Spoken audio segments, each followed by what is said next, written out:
Close your eyes for a moment. Imagine a cold morning in February, long before greeting cards, long before chocolate boxes, long before love was something you could buy.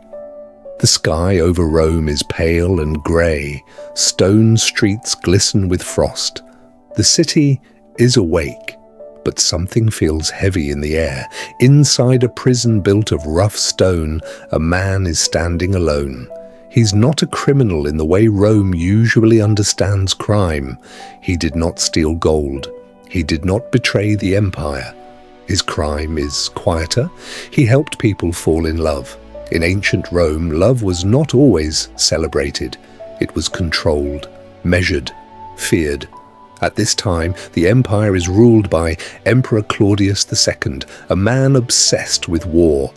Rome is constantly fighting. Borders must be protected. Enemies must be defeated. Claudius believes strength is everything, and he believes love makes men weak. A soldier with a wife thinks of home. A soldier with children hesitates. A soldier in love fears death. So Claudius makes a decision that will echo through history. He bans marriage for young men. No weddings, no vows, no promises of forever. Love becomes illegal. For many, the law is terrifying. Young couples whisper instead of speaking. They meet in shadows. They plan futures that may never exist. But in the middle of this fear, there is one man who refuses to obey. His name is Valentine. He is not wealthy. He is not powerful. He does not command armies or write laws. He is a priest, a quiet man, a gentle man, a man who believes love is sacred. When young couples come to him, their voices shaking, he listens. When they ask to be married, he does not turn them away. At night, when Rome sleeps, Valentine works. A candle flickers, two hands meet. A promise is spoken softly, so softly it barely exists in the air. No music, no guests, only courage. Each wedding is an act of rebellion. Each vow is a refusal to accept a world where love must ask permission. For a time, these secret ceremonies remain hidden, but Rome is a city of eyes and ears. Rumors spread. Whispers move faster than footsteps. One night, soldiers come. Torches burn against the darkness. Metal strikes wood. Orders are shouted. Valentine is dragged from his home and thrown into prison. The city does not stop. Rome never stops. Markets open the next morning. Bread is sold. Children laugh. But somewhere beneath the city, Valentine waits. The prison is cold. Stone walls breathe damp air. Time stretches until each moment feels endless. Legend says that while Valentine is imprisoned, he meets the jailer's daughter.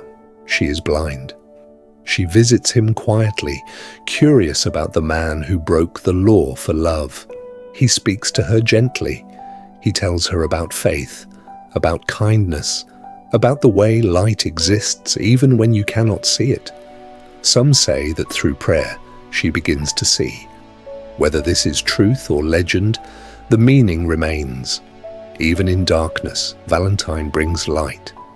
The empire cannot allow this to continue. Love must not challenge power, and so the sentence is given. On the day of his death, Valentine writes one final note, not a sermon, not a plea for mercy, not words of anger, just a goodbye. He signs it simply, "From your Valentine." Then he is led away. We do not know the exact moment. History rarely records the quiet deaths.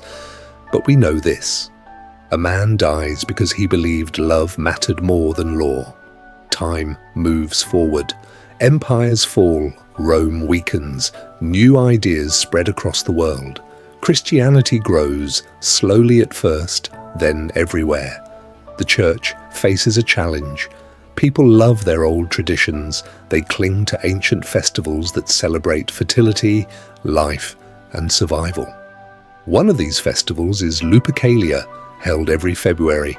It is wild, earthy, ancient. The church does not erase it, instead it transforms it.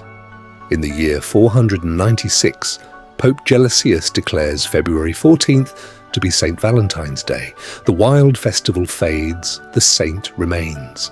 At first, the day is solemn, a day of prayer, a day of remembrance. But the human heart is patient, and it remembers. Centuries pass, winter still hangs heavy in February. People still long for warmth, for connection, for hope. In the Middle Ages, poets begin to write. They speak of birds choosing their mates in mid-February. They write of love blooming beneath cold skies. Geoffrey Chaucer gives Valentine's Day a new meaning. Not rebellion, not martyrdom, romance. People begin to believe February 14th is the day hearts choose each other. Love becomes something to celebrate again. And so people begin to write letters, poems, whispers folded into paper.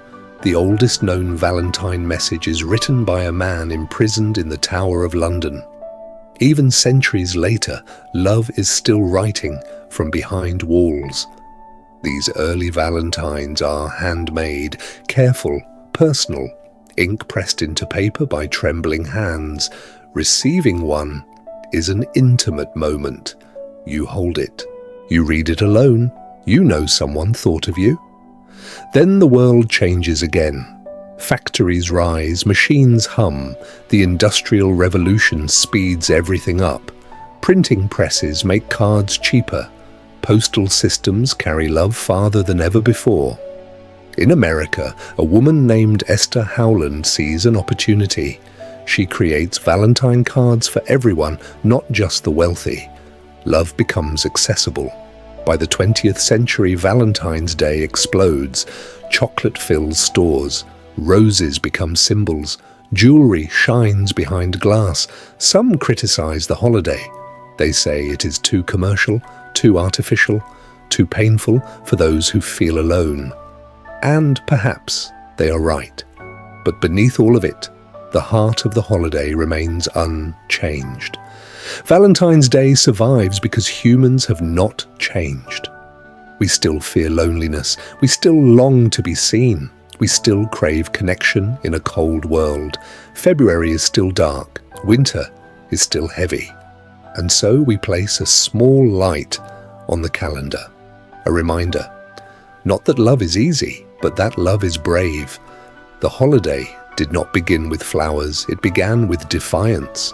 With a man who said no to an empire, with secret weddings in the night, with a final letter signed in kindness. So when you see hearts in a store window, pause. Remember the prison cell. Remember the broken law. Remember the quiet courage. Because Valentine's Day did not start with romance.